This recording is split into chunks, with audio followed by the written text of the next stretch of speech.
again, alone in the booth, just doing my thing. I've been having a lot of fun today, actually. This is definitely a pretty awesome kind of experience to do, as I've never done it. But Seed, you know, this guy, he's known to be, I don't really know what he's up to these days, but, I mean, he's got that downward purple arrow for a reason. This guy just, you know, he comes out from time to time, and he just loses. Right now, he's 1-4 for this season. He doesn't really find the wins too much. And when I think that one win he got was like a cheese or something, like, and he pops his head out in qualifiers every once in a while, but he kind of just gets knocked down. It's not really the best performances. Whereas when you look at someone like Bbyong, that guy is on fire. His TVP is not his best matchup, for sure. Like, he does better versus Zerg, I think, overall, but, you know, he's still a very fantastic player. I think he's on a totally different level compared to Seed. So MVP right now on their last legs using Seed up against Bbyong. They're going to have to, I wonder what he's going to have prepared. I mean, it is Echo, and he is a Protoss. This is a 2-player map. Could see some kind of crazy shenanigans. Maybe we'll see some kind of Roddy build. That would be pretty fun, actually. But we'll have to wait and see exactly what he's going to go into here. It's been a fun day so far. I'm really enjoying it so far. Some really, really great matches. These guys, actually, these two teams were both 1-1 with a +1 indicator coming into today. And this match will decide who is going to push ahead. Seed here, his one win is against Terran. Let's see if he can keep that streak alive. 1-4 overall here in 2015, and Pro League in total even. And he's also 1-4 against Bbyong. Kind of funny the way that works out. Looking kind of tired today. Not looking too happy, actually. I'm not sure what's up. Maybe he's not too confident, but we'll see. We'll see what he's got prepared. Where's Bbyong?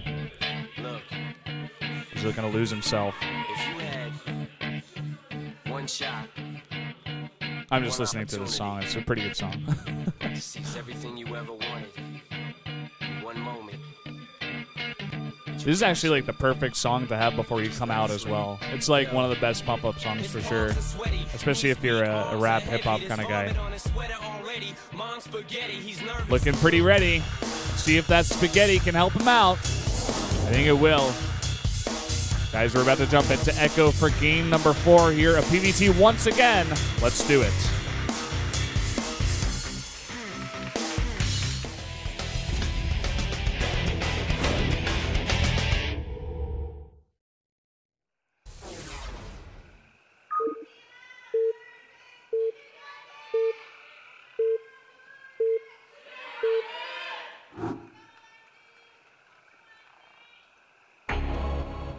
Up here in the top left, in the teal for MVP, the Protoss player, it is Seed. And down here in the bottom right in the yellow for CJ Entis, it is Bbyong, our Terran player. Now, keep in mind, this was the map that Classic versus Maru did happen on, so if Seed is feeling confident in his late-game PVT, which I know a lot of Protosses are,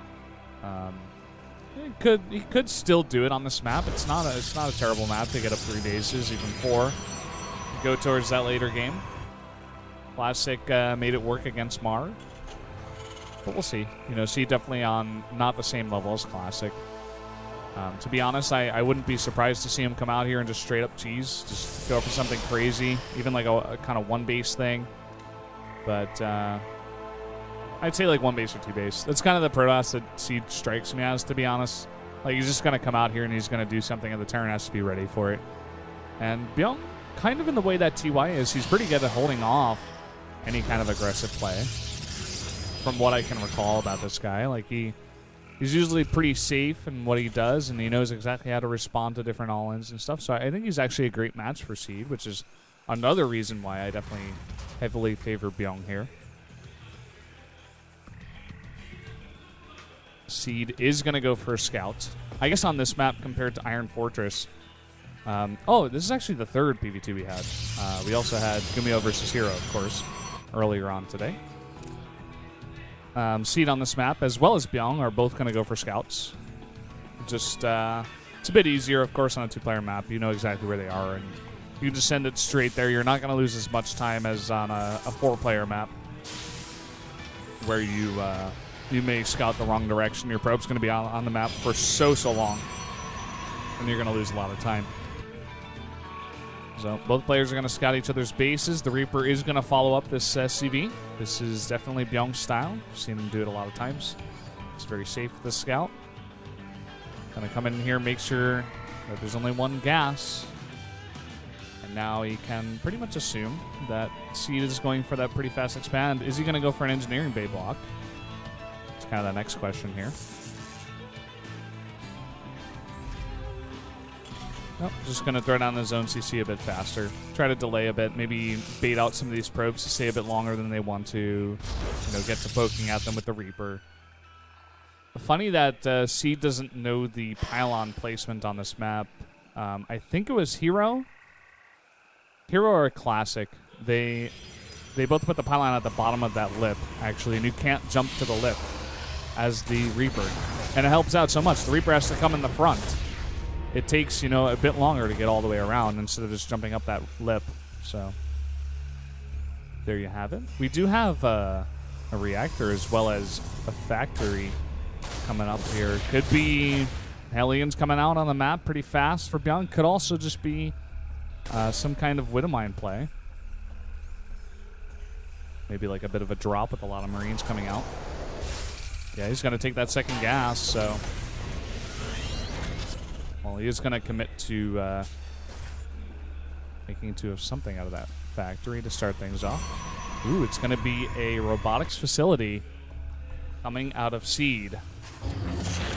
And is he just going to go straight up, like, you know, very passive kind of observer play, just try to be as defensive as possible? Or is he going to go for some kind of aggressive play with the mortals and stuff? He strikes me as an immortal guy, but maybe he'll prove me wrong. So, 2 Hellions popping out now, as well as the starport on the way. Probably going to be some kind of drop with Hellions. Wouldn't be surprised. Adding another gate pretty early here for Seed. And the robotics does finish. Gonna make an observer to start things off. Uh-oh, this Reaper is actually going to get into the base, not having his units in the perfect position, and it will see everything. Sees the robotics, sees the mineral line, even going to come in here with a natural and get another scout, and even 2 kills. Not bad.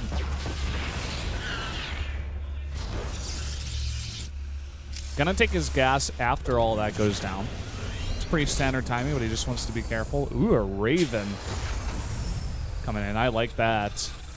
That's going to make you very safe against all the observers that are going to come into your base. I wonder if that's just like a straight-up response to seeing this kind of robotics play, or is he just doing it just in general? Because it's good regardless. You know, even auto turrets are decent for defending. They're decent for attacking as well. PDD or maybe. He's even making a tank. So this is kind of a funky build from Bbyong. See if he'll go like some kind of 1-1-1 style with more than just one of each, of course, off a 2 base. The Observer is going to come into the main, but he does see the Raven, and after he sees the Raven, he drops a Dark Shrine. You can't explain that. Observer comes in, Observer goes out. You can't explain that. Gonna make another tank. So he definitely is committing to some kind of build like this. This isn't just like, you know, this isn't just like one tank for some kind of defense or anything like that. And he is continuing with the Dark Shrine. I guess he feels like he can just create enough disruption with the War Prism and doing some DT drops that it's not going to matter too much. But with this kind of defensive stance already from Bbyong, I don't know like what those Stalkers can do. They have to be very careful about going up that ramp. And keep in mind, he can't have an Observer anywhere near because of the Raven. So here he goes. He's going to go up the ramp. Oh, boy. Well, there you go. 1 orange, 1 yellow Stalker. 2 of them went down. And there is a DT drop on the way. Dark Shrine just finish up. Where are the DTs? Let's see when he makes those DTs. Okay, there you go. 2 DTs coming out. Going to drop them immediately, probably into the main. Well, even a turret going down here in the main with a Widow Mine. Bbyong just playing this so defensively, and he loses another Stalker. Look at what Seed has at this point. He may have to use those DTs as an Archon at this point. It's like he barely has any defense. It's going to be a very interesting build from Bbyong. Will he have enough back at home as well to hold this off? There's that Widow Mine. Keep in mind. And here comes the first DT straight into that mineral line. And it goes off. Dies immediately. And now this refinery is going to be siege, or rather a simulator. And there's already a turn in here. So the DT going to get 2 kills, and that's about it. 2 kills for 2 DTs and a Warp Prism. Warp Prism, of course, can still stay on the map, but so far, Seed, I feel, hasn't done enough damage. He's going for charge, as well as a lot of gateways. That's how he's going to deal with this. And he's got, you know, he did make an Archon as well with the DTs. He's got 2 Immortals. He doesn't have a bad army at this point, especially once he gets those Warp Gates running. So Bbyong has to do this very, very carefully. Not much anti-air here for Seed. That Banshee's going to, you know, cause some problems. Ooh, getting that clutch repair. Going to have to fight with a lot of SCVs, though. Not going to be the best. And actually getting to work now on all the SCVs. Losing a ton here is Bbyong. Oh, boy. 10, 11 SCVs go down, and more Zealots are being warped in. They've got charge now, too. They're pretty fast. Bbyong just over here just sitting. Looks like Seed wants to go into it. That's 2 tanks. And even the Banshee getting to work. The Bio in the back also, but the 3 Immortals doing a really nice job tanking, and even that Archon getting to work. This is a very close fight, though, at the end of it all. But I think Seed is actually going to be able to push it back. Look at that Warpin. Those are all charge lots. This Bio is definitely going to have to get out of there. And Bbyong, at the same time, he has sustained a lot of damage back at home. Look at this. He's going to be able to take out this pylon.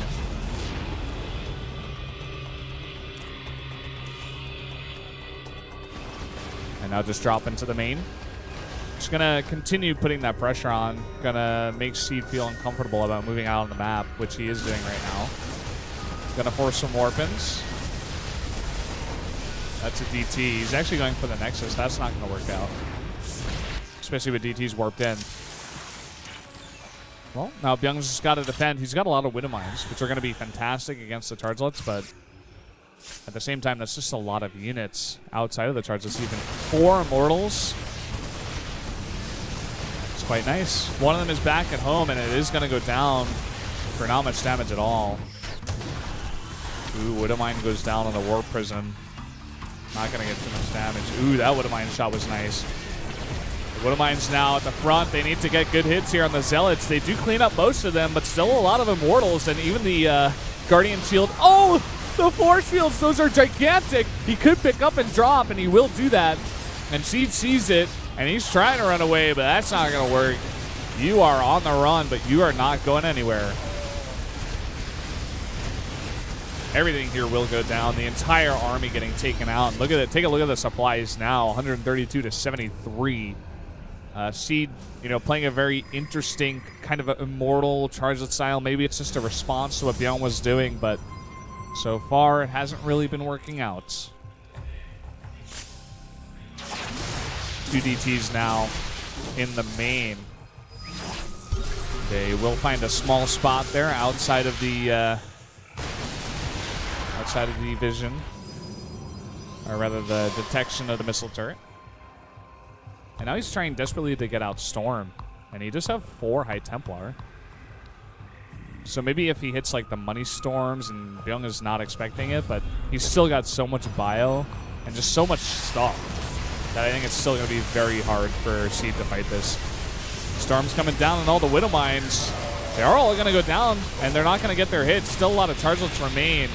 He is fighting underneath that Photon Overcharge. But he doesn't have many Storms left over. 2 Archons are being formed out of those 4 High Templar. And he's just kiting, trying to do his best. Oh, that Widow Mine hit was pretty nice. But it doesn't look like he has enough to straight up kill Seed at this point. And I get a sense that's what he's trying to do. Like, he's having a rough time taking that 3rd base. He's not really able to get it up with the 2 DTs that were in position. And he was going for the attack, but now it looks like he will back off after he's taken a bit of pressure off himself and just take that third base.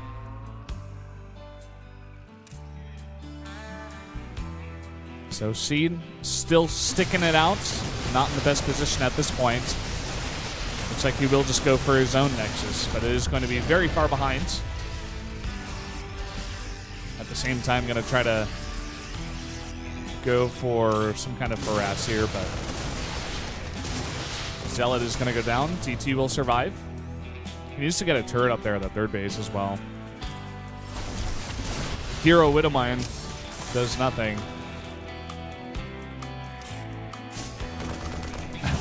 DT is in here. He actually does have a missed turret up. Missed that.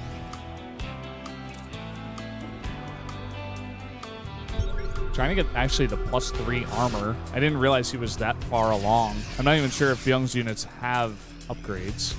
Okay, he's got 1-1, but that's it. It's 1-1 against the +2 armor right now. Coming in, that storm is pretty nice.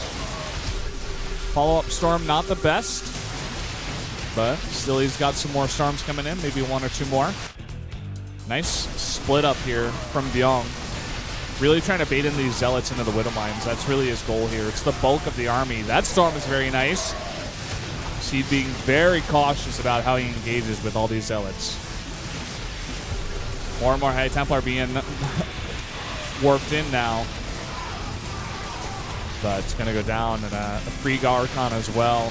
And now look at all those Widow Mines if they can get the shots on the Zealots. There you go. And he's even coming in here trying to snipe that Nexus.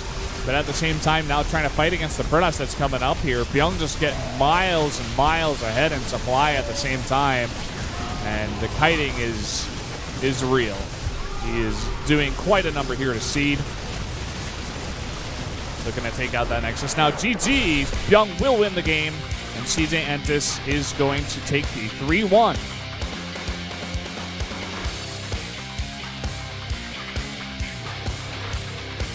So there you have it. Seemed like Bbyong was just on another level there from Seed. Kind of what I expected. I mean, I was expecting the 3-0 tonight from CJ, but Blaze really showed up and Hush didn't as much. PvPs can be wonky at the same time. That was the only game they were able to secure MVP.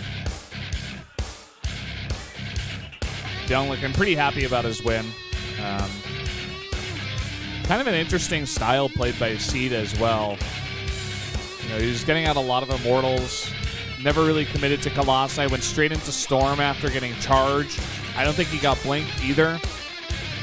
Just kind of a response, almost, I would say, to Bbyong's style. And then he was kind of stuck on that tech. Never really found the chance to transition. And, you know, kind of unfortunate. But Bbyong able to secure that win. Of course, Hero giving his buddy Hush a pat on the back. Hero has thanked Hush many times for the amount of time that Hush puts into practicing with Hero. Hush is like supposed to be some kind of mastermind in the CJ house that just, you know, he's a fantastic practice player, but he doesn't always perform in the televised matches. That kind of thing can happen. You can be incredibly smart at a game, but you know, you get nervous. You don't feel as comfortable in the booth. It's not at your home desk. It's, you know, any number of reasons that could lead to that. But regardless, guys, Blaze takes the 1 win for MVP over Hush, and then Hero defeats Gumiho on Iron Fortress. Biel takes out Departure, and nice ZVZ holding off a bunch of all-ins, and then Bbyong takes out Seed. Do not get to see the ace match here on Bonnie Research Station. Would have been interesting, would have been nice to see, but regardless, CJ Anthus, I think, was just a better player overall. They really got the better end of the matchups at the same time.